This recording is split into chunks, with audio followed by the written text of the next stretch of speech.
Is it sweeter the second time around? Kung hindi siya maging sweeter. Kasi nga, depende sa breakup nyo eh. May Kung ang mga breakup factors nyo of, is cheating. O, sweeter ba yun the second time around? Pagka nag-second time around, second time cheating ulit yun.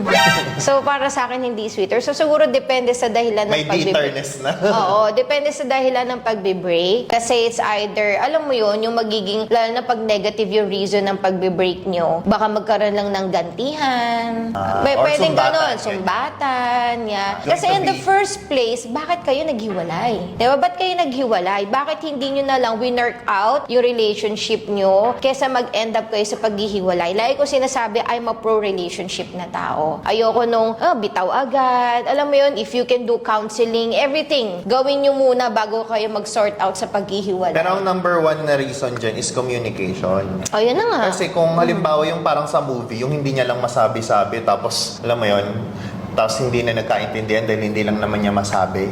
Simpleng hindi lang masabi. Yeah. Ganun. Hindi totoo yun.